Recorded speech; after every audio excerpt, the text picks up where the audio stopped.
SER Podcast. Hola, soy Ramón Lobo. Esto es A Vista Lobo, un podcast sobre política e información internacional.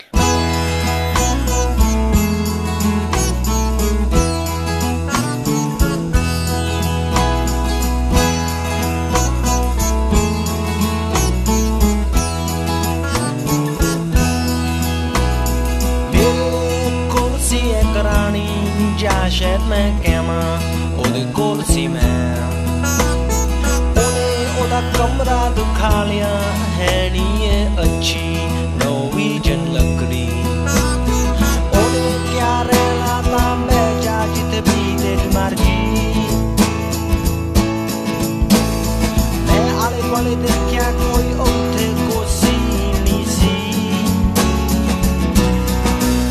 मैं तुई ते बह गया समा सोच के ओदी शराब पी के असी 2 बजे तक गल्लां कीतियां फे ओने क्या सौंदा समा हो गया।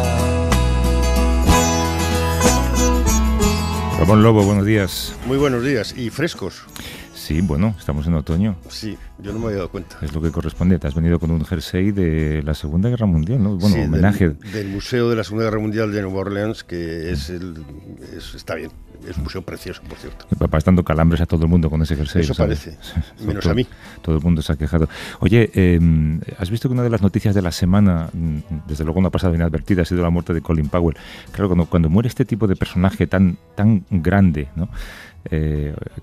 O que ha sido tan grande, uno recuerda mucho cuando ocupaba tantas portadas, ¿no? Y de repente años después, bueno, tenía 84 años, no deja de ser una pequeña necrológica y es un hombre que también cambió el mundo, tal y como lo vemos. Lo cambió para peor seguramente, pero estuvo implicado en ese cambio, ¿no? Sí, en las necros americanas se obvia de alguna forma su momento más, su momento peor, ¿no? Que fue cuando el famoso tubito del Antrax en el Consejo de Seguridad de Naciones Unidas, que es cuando Ricardo Ortega dijo que para creernos esto había que partir del axioma que la CIA nunca miente, y después participó de alguna forma en la mentira de las armas de destrucción masiva que llevó a la invasión de Irak. No sé si él estuvo en el motor de la fabricación de las mentiras, pero sí de la venta. Y es algo que yo creo que después se arrepintió, porque se alejó bastante.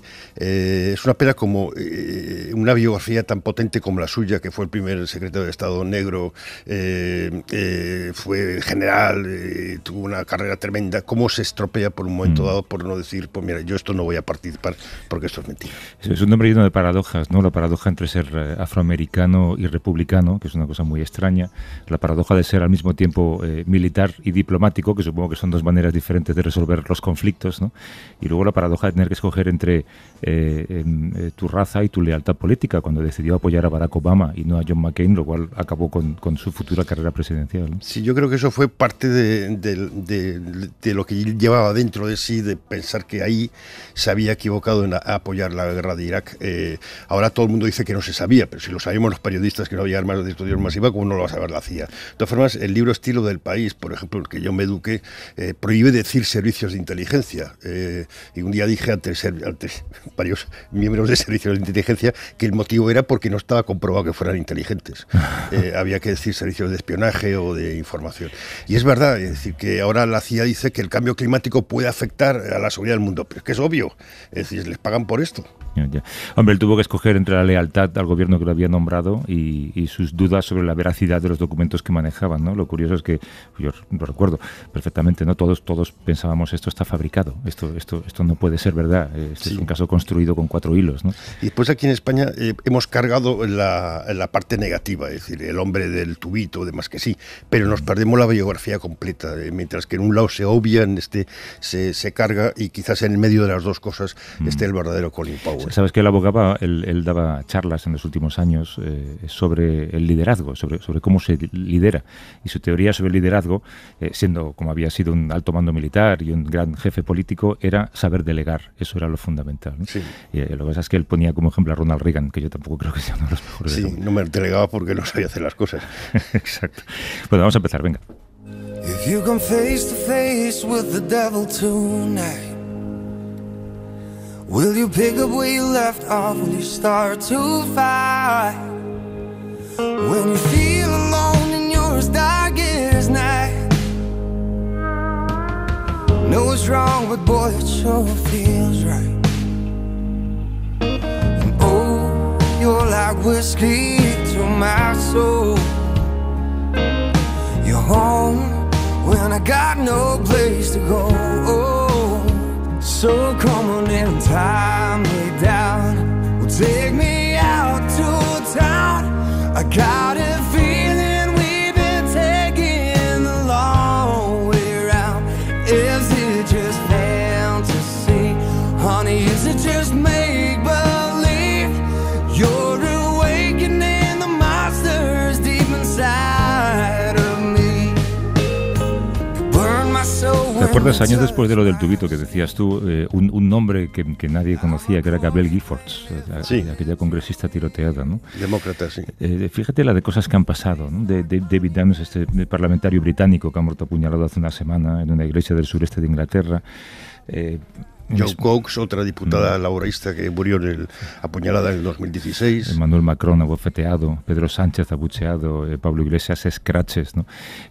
Nos planteábamos esta semana si no será cada vez más difícil que los políticos puedan tener contacto con las personas que le han votado, al fin y al cabo, ¿no? Hay una tradición muy anglosajona que es esta, la de volver a tu demarcación, poner un cartel en un lugar y decir, hoy recibo a mis votantes para que me cuenten sus problemas, y luego con sus problemas yo voy al Senado o al Congreso donde tenga que ir, ¿no? Esto, en esta época de crispación y polarización, yo creo que va a ser absolutamente imposible. Sí, lo cual es una tragedia, porque ya la misma política está navegando alejada de la ciudadanía, pensando que todo está en las redes sociales, todo está en la venta propagandística de las cosas, de los periodistas amigos, de no sé qué, los tertulianos amigos, es como decías tú, en el mundo anglosajón, quizás porque el diputado sabe quién le ha votado, porque pertenece a una demarcación, va y está en contacto con la gente. Aquí en España eso no sucede, o sea, vas de vez en cuando a estar en contacto con los muy militantes, ¿no? Pero claro, con estos actos de violencia, el riesgo es que esos políticos que salían dejen de salir. Yo me pregunto cuántas veces un senador, que al fin y al cabo tiene una representación territorial, se reúne con la gente de su territorio. Bueno, Monago, que fue presidente de la comunidad de extremeña, viajaba mucho a Tenerife, aunque no era de Tenerife. No, me parece que no iba, bueno, iba a visitar. Sí, iba a visitar, pero a un habitante. Sí, a una votante. Sí, a una votante. Claro, luego están las redes, la convivencia pacífica cada vez es más complicada también, ¿no? Pero igual llega un momento en el que la separación entre la política y la calle es total. Si te subes al carro de la política, abandonas la visión de la calle. Sí, también ocurre a los periodistas, que pensamos que las redes es realmente lo que está diciendo la gente. No, lo que está diciendo es determinada gente. Las redes es curioso porque, igual que sucede en la política, que hay una especie de sectarismo en cuanto a secta, que tú solo obedeces y te crees lo que dice tu líder, y todo lo que fuera es mentira. En las redes sociales es brutal.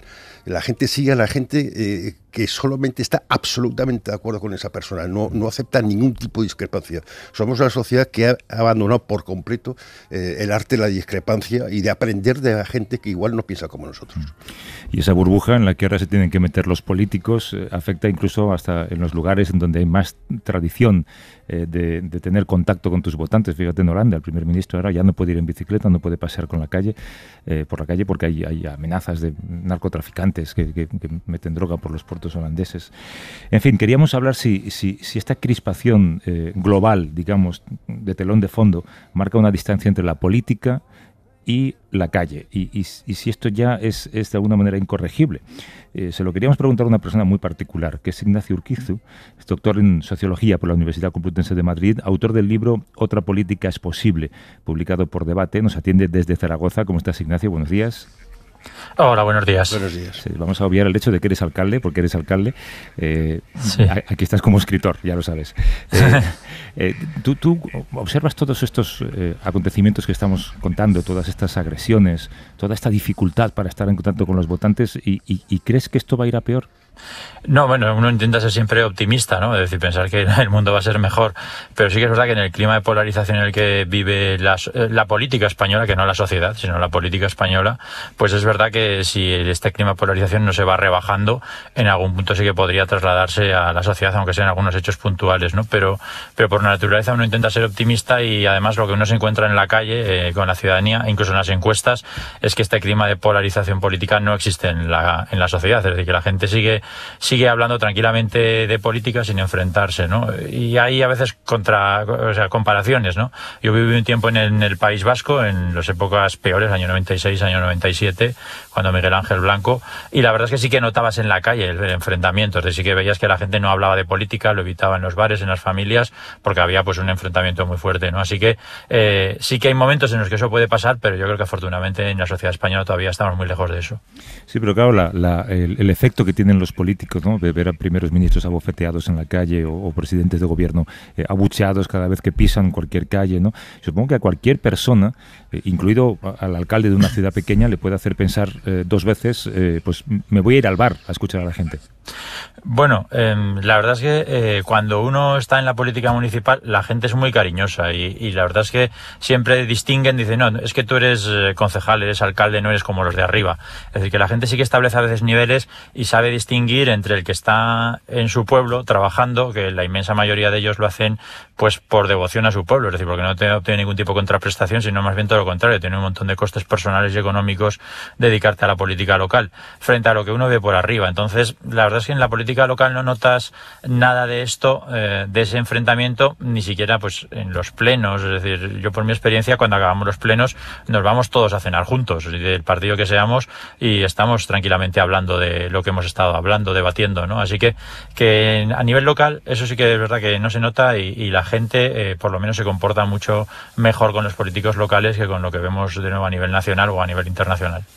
Después están los partidos dedicados a provocar, ¿no? Por ejemplo, Vox cuando va a Vallecas. Entonces, claro, la gente se provoca y se monta el follón y entonces esa es la imagen. En cambio, el otro día fue también Vox al estadio del Rayo Vallecano y luego fueron los bucaneros, no hubo ningún problema, fueron a limpiar, a desinfectar por donde haya pasado Vox y eso fue la portada del Guardian. Quizás con un poco más de humor y menos violencia se podría funcionar mejor, ¿no? Sí, eso desde luego. Es decir, que en el fondo, bueno, pues si nos tomamos estas cosas con un poco de distancia y siendo conscientes que al final estamos hablando de minorías, es decir, que dentro de la sociedad la inmensa mayoría de la gente no comparte ese comportamiento, ¿no? Es decir, que si somos capaces de poner el foco realmente en lo importante, en lo que representa todo eso, que ahora mismo en la sociedad española a día de hoy, eso no quiere decir que esto pueda evolucionar en otra dirección en el futuro, pero a día de hoy estamos hablando de sectores muy minoritarios de la sociedad, cuando uno coge cualquier encuesta se da cuenta que está muy alejado, ¿no? De hecho, la sociedad española, si por algo se caracteriza en todos los eurobarómetros, es ser de las más tolerantes, con tener unos valores seguramente más abiertos frente a otras sociedades europeas. Es decir, que justamente en esos indicadores, que siempre estamos acostumbrados a hablar mal de nosotros mismos, bueno, pues en esos indicadores la verdad es que en comparación con Europa estamos muy por delante de ellos. La sociedad sí, pero ¿y los políticos? ¿Tú crees que los políticos están cada vez más atrincherados, cada vez menos contacto? Hombre, yo recuerdo hasta Felipe González era famoso por cómo era la bodeguita. Sí, la bodeguilla. Que no sé si seguirá o igual han puesto una capa de hormigón ahí. Nunca entré ahí. Yo jamás tampoco, pero era como estar rodeado de un círculo de invitados que seguramente iban a darte la razón, ¿no? ¿Tú crees que a los políticos españoles les falta ese contacto con la calle? ¿Les faltaría un día poner una mesa y escuchar? Bueno, tenemos que siempre hay que distinguir, porque hay muchos tipos de políticos, ¿no? Yo en el libro lo que digo es que al final, para dedicarte a la política, uno de los principales valores que necesitas es la empatía. Es decir, ser la capacidad de situarse en el lugar de los otros. De los otros es del que lo está pasando mal, pero también del que no piensa como tú. Es decir, que en política, para poder tener la mejor capacidad para tomar decisiones, es primero pues saber cómo es la persona sobre la que vas a decidir, pero también incluso aquellos que van a pensar de forma distinta a ti y que seguramente van a debatir contigo, van a votar cosas distintas, ¿no? Y en ese aspecto sí que es verdad que hay que distinguir. Yo, además de haber pasado por la política local, también pasé por la política nacional como diputado. Abrí incluso una oficina del diputado y me reunía pues cada 15 días, porque Teruel es muy grande, entonces estaba una quincena en la ciudad de Teruel, otra en la parte del Bajo Aragón, que es Alcañiz. Iba atendiendo a la gente venía al sitio donde yo estaba y me contaba sus problemas y yo veía cómo ayudarles. Lo que descubrí es que primero, gran parte de lo que yo podía hacer como diputado tenía muy poco que ver con lo que a ellos les pasaba.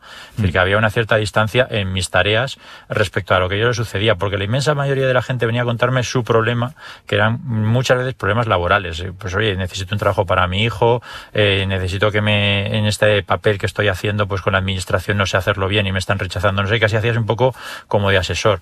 Y me daba la sensación de que la gente estaba muy contenta y de que les atendieras, pero que yo como diputado poco podía hacer por lo que ellos me reclamaban. Es decir, que seguramente sus problemas pues tenían que ser resueltos o por la administración de alguna manera, o eran problemas más cotidianos, ¿no? Entonces, ¿hay distancia? Pues seguramente con aquellos que nunca ven a un ciudadano seguramente debe haber mucha, ¿no?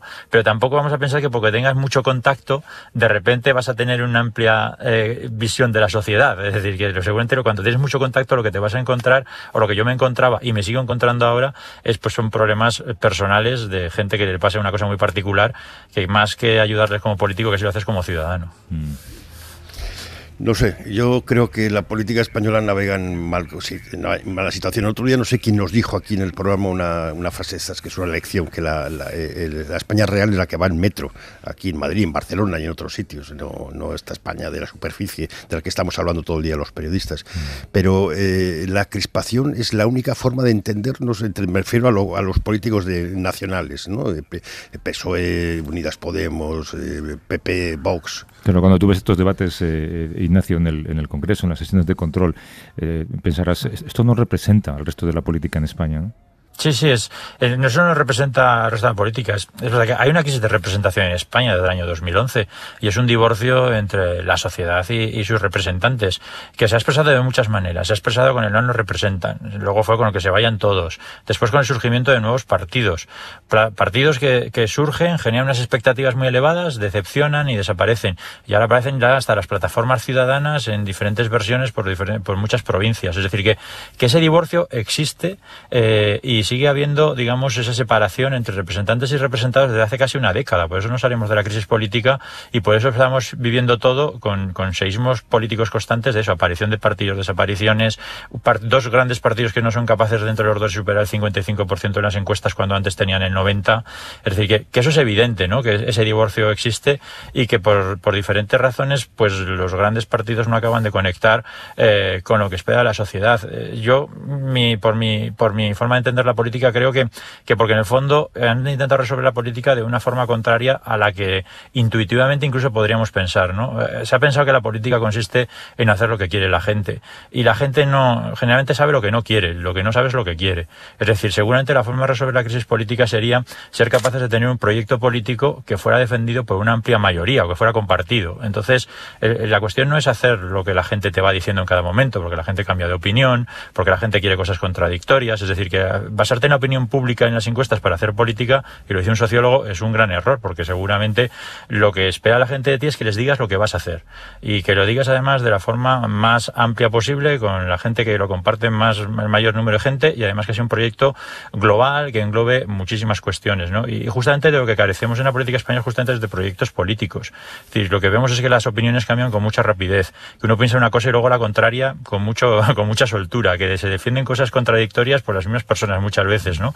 Y eso es lo que hace desgastar la política. Es decir, yo creo que ese divorcio es que la gente está esperando de sus políticos algo distinto a lo que les está ofreciendo. La gente no quiere que les regalen los oídos y les digan cosas que quieren escuchar. La gente lo que quiere es que les digan cómo van a resolver sus problemas. Y en ese aspecto todavía estamos un poco lejos. Eso decía alguien, ¿no? Que el mejor político no es el que lee la realidad, es el que imagina el futuro. Ignacio Urquizu es doctor en Sociología por la Universidad Complutense de Madrid, autor del libro Otra política es posible, y está a punto de ganar una maratón esta mañana, creo, ¿no? Bueno, es una 10K, no me atrevo con las maratones, yo soy todavía más modesto, y ganarla no creo, salgo en el último cajón, o sea que bueno, yo creo que con llegar será suficiente, con conseguir bajar de la hora, yo ya me doy por satisfecho. Un abrazo, Ignacio, gracias. Hasta luego. Un abrazo, Javier, hasta la próxima.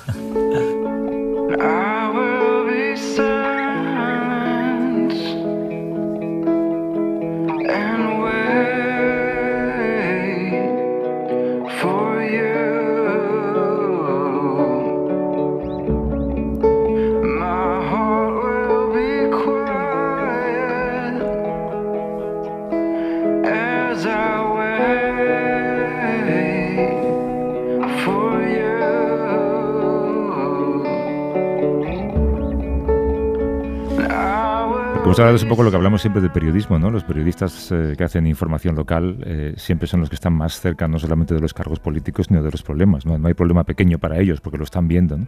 Y sin embargo, siempre tienes la sensación de que cuando trasladas eso a una gran ciudad, es lo que dices tú, solamente vemos lo que pasa en la superficie, no vemos lo que pasa por debajo, ¿no? Nos pasa a los periodistas y les pasa a los políticos, seguramente. Sí, lo que decías del Congreso, parece que llevan ya escrito un guión de lo que van a decir independientemente de lo que diga el otro. Entonces eso no es política, la política consiste en escuchar también y en contestar sobre lo que has escuchado, no sobre lo que te han preparado los asesores.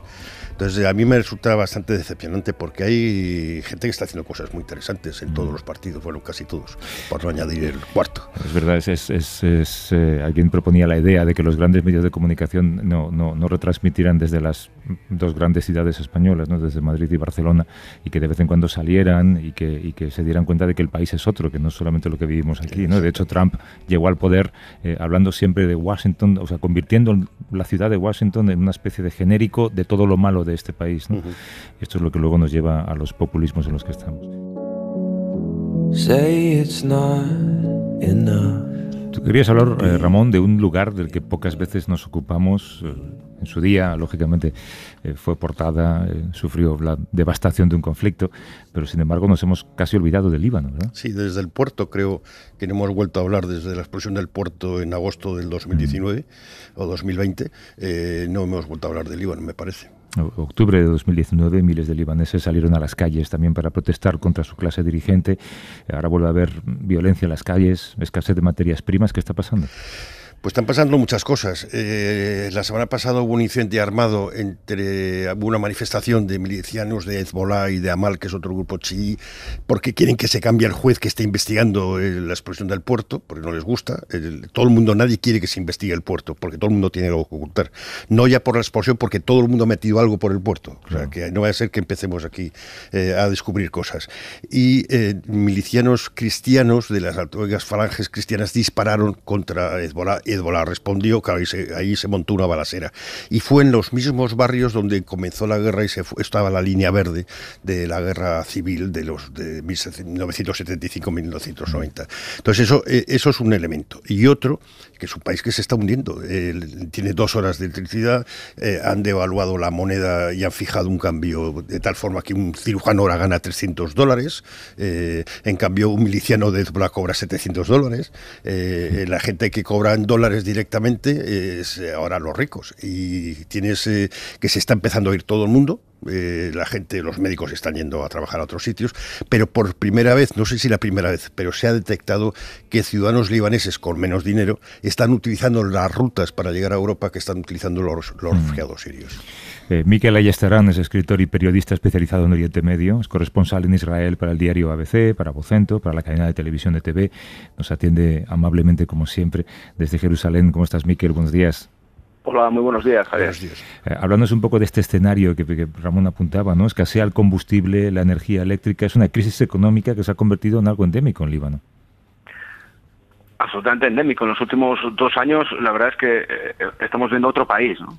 Es un país totalmente diferente al que conocíamos, y todo empezó, digamos, lo empezamos a notar con aquellas protestas que comentabas antes, ¿no? Que salieron a la calle miles y miles de libaneses y lo hicieron por una cosa tan simple como por el intento de las autoridades de fijar un impuesto al WhatsApp, a la aplicación de WhatsApp.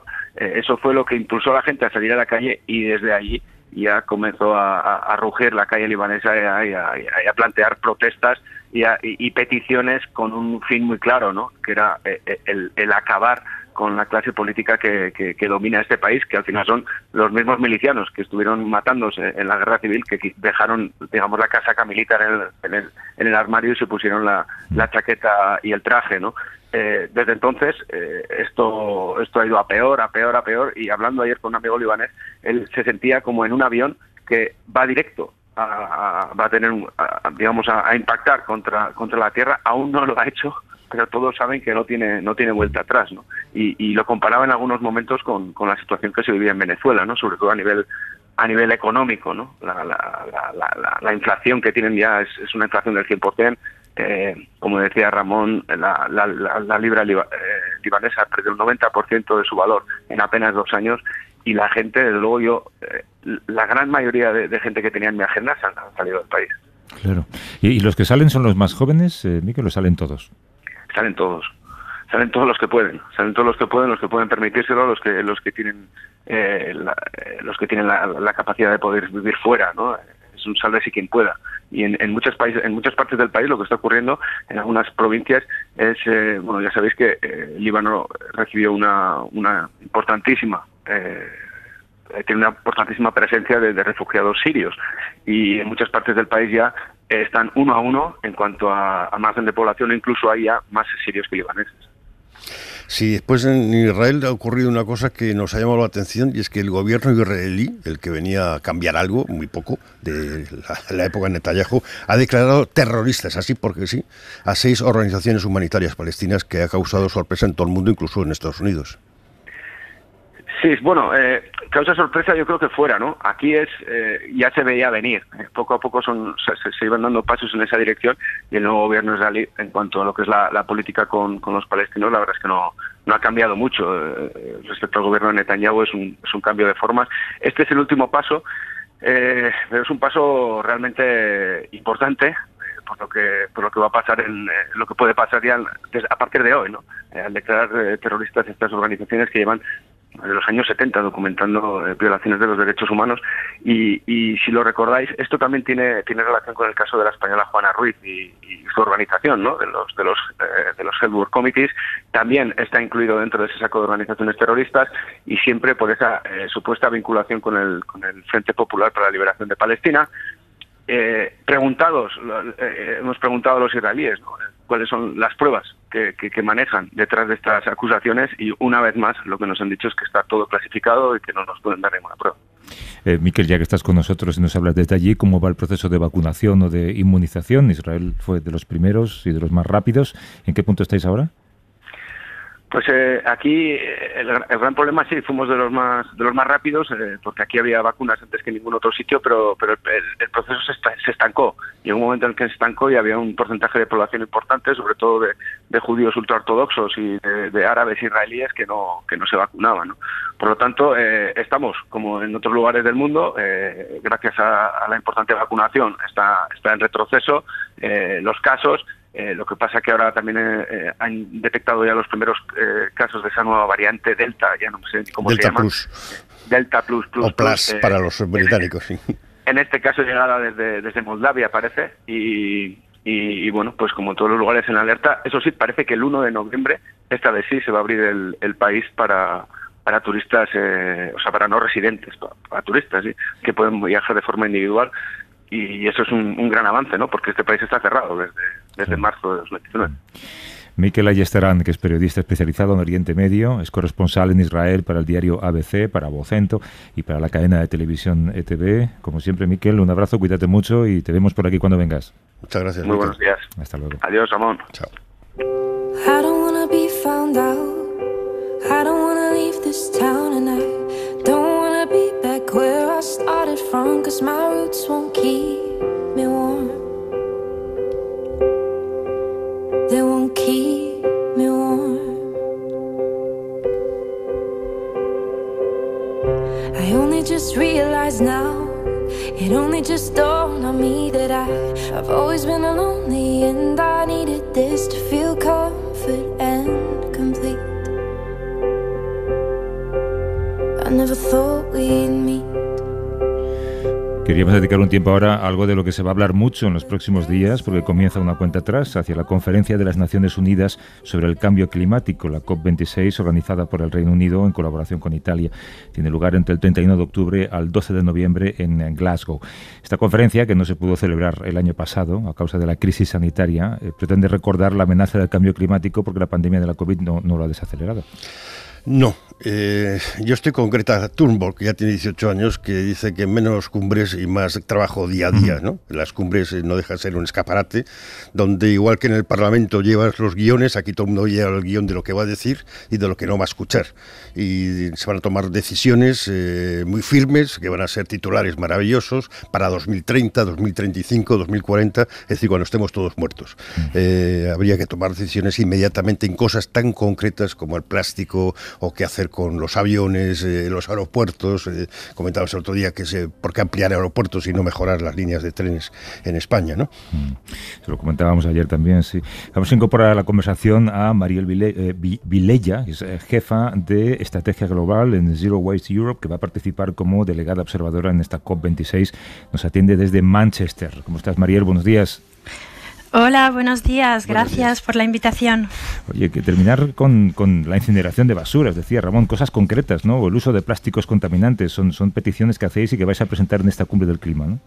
Sí, precisamente nuestro objetivo principal en Glasgow es impulsar las políticas de residuo cero como una oportunidad muy importante para reducir las emisiones y mitigar el cambio climático y así ayudar a los países a cumplir con el objetivo del Acuerdo de París. Estas políticas de residuo cero dan prioridad a la reducción de residuos, especialmente de los residuos plásticos, apostando por sistemas de reutilización, de compostaje, de reciclaje, sistemas de devolución y retorno, entre otras medidas, y excluyen la incineración de residuos, puesto que esto es una opción que contribuye al cambio climático. Entonces vamos a Glasgow con la misión de promocionar este sector de los residuos, concretamente las políticas de residuo cero, como un gran aliado contra la lucha al cambio climático. Claro, todos sabemos mucho y hemos escuchado 1000 veces lo contaminantes que son los plásticos, que tardan hasta 500 años en descomponerse, pero la producción sigue en aumento, ¿no? Claro, este es el problema clave. El problema del plástico es que no vamos a ganar la batalla al cambio climático si no reducimos la producción y el consumo de plástico, concretamente del plástico de un solo uso, porque el plástico es uno de los principales contribuyentes al cambio climático. Para empezar, un total del 99% de la materia prima para la producción del plástico se basa en combustibles fósiles, lo que representa aproximadamente del 8 al 9% del consumo mundial de petróleo y gas.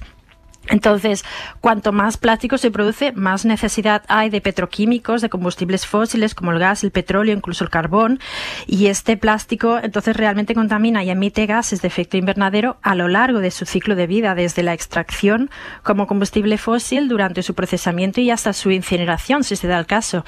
Y durante todo ese impacto, durante todo ese ciclo de vida, tiene un impacto muy severo sobre la salud de las personas, el medio ambiente, especialmente los que están cerca de estas industrias contaminantes. Pero el problema es que la producción del plástico está creciendo. La industria productora del plástico prevé que siga creciendo muy significativamente y ese es un gran obstáculo para parar el cambio climático. En un futuro en el que ya hemos ganado la batalla al cambio climático, es un futuro sin plásticos de un solo uso y en general con una reducción muy importante de la producción de plástico.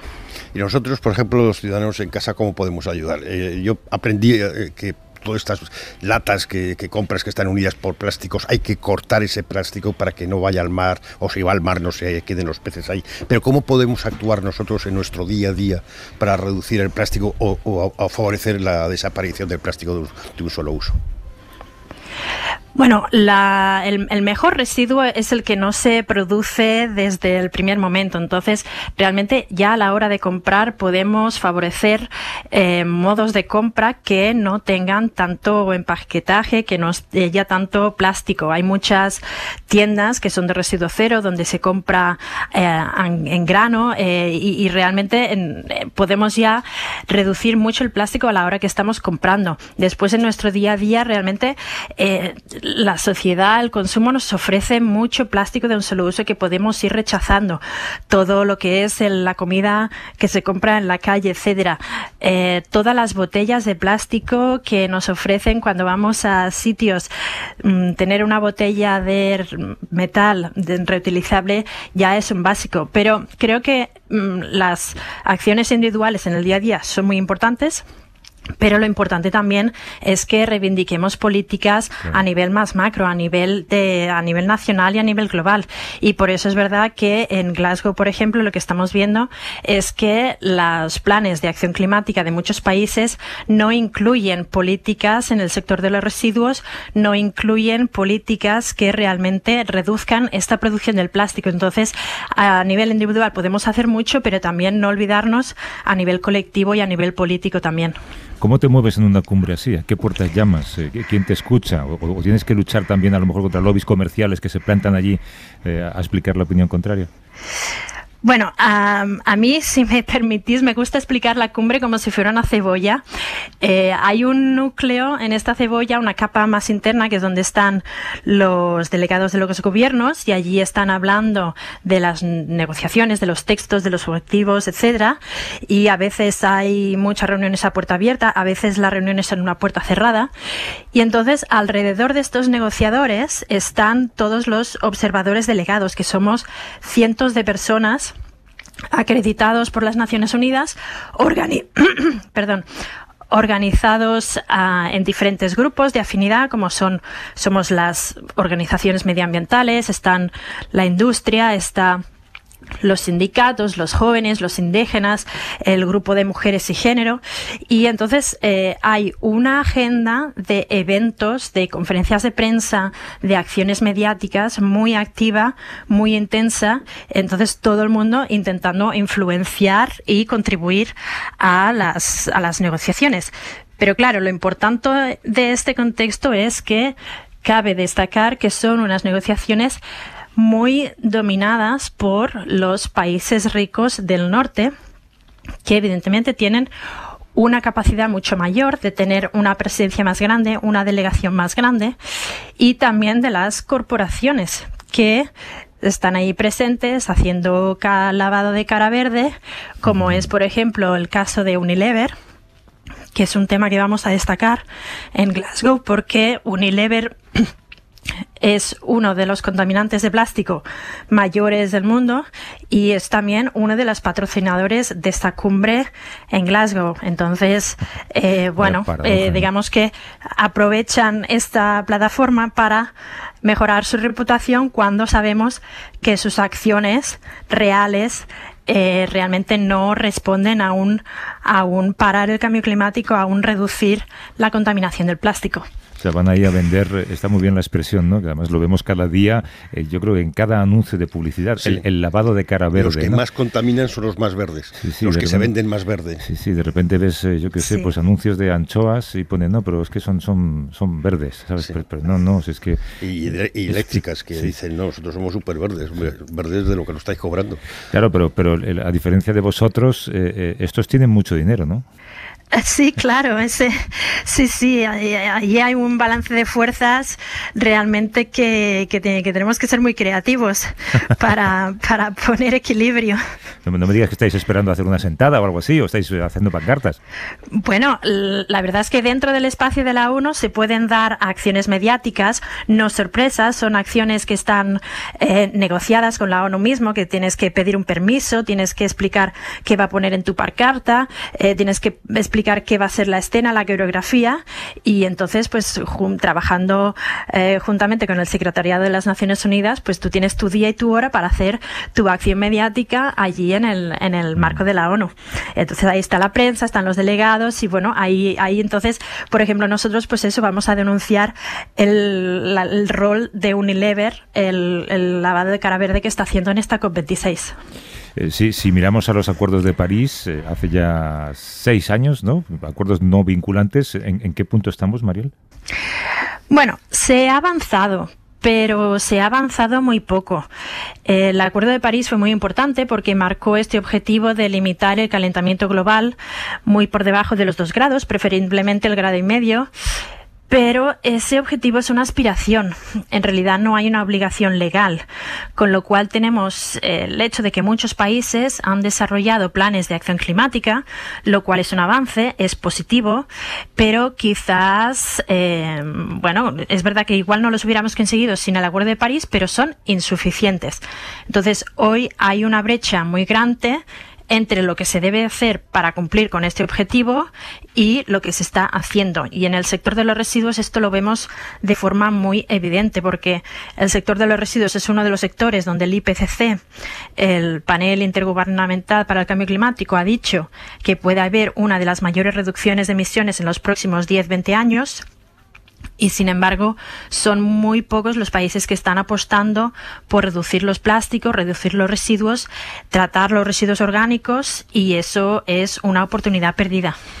Ya sabemos que Trump fue negativo y Bolsonaro también. ¿Tú te crees el papel de China, que se está presentando como una nueva economía verde? Bueno, la verdad es que China tiene un papel muy importante a nivel geopolítico y ahora creo que lo que vamos a ver en los próximos días será un baile de cifras de todos los países intentando decir que ellos van a apostar mucho por estas políticas, por las otras políticas. Creo que en general tenemos que ser cautos y críticos y realmente ver cuáles son las políticas que hay detrás de verdad para mitigar el cambio climático. Evidentemente todos los países quieren quedar bien en este momento, pero tenemos que ir realmente a ver cómo van a reducir estas emisiones y tendremos que ver China realmente como todos los países tendremos que ver realmente cuáles son las políticas que hay detrás de sus promesas. Mariel Vilella, que es jefa de estrategia global en Zero Waste Europe. Gracias por atendernos, Mariel. Muchas gracias. Y suerte. Muchas gracias. Con todo lo que hagáis. Un abrazo Gracias. fuerte. Hasta luego. Gracias. Adiós.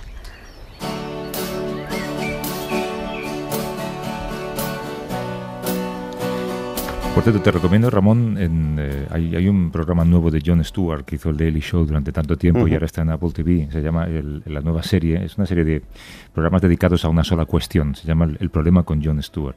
Y el primero está dedicado a lo que han hecho los militares americanos en todos los lugares en los que han estado desplegados. Es que quemaban todos sus desechos, hacía una enorme montaña de desechos, había desde residuos humanos hasta todo lo que generaban todos esos grandes campamentos, todas esas fortificaciones que construían en Irak y en Afganistán, ¿no?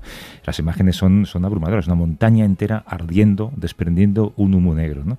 Y ese humo ha hecho que ahora muchos militares americanos tengan cáncer, y ese cáncer no está cubierto por la Secretaría de Defensa.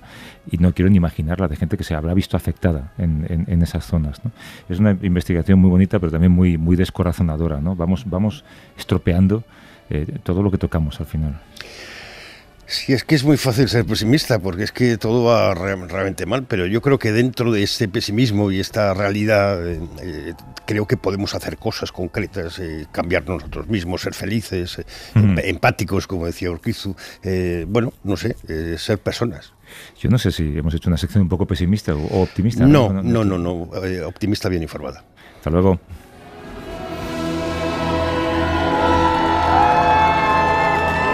Suscríbete a Vista de Lobo. Todos los episodios y contenidos adicionales en la app de Cadena SER y en nuestros canales de Apple Podcast, Spotify, iVoox, Google Podcast y YouTube. Escúchanos en directo en la SER los domingos a las 8 de la mañana. Cadena SER. La radio.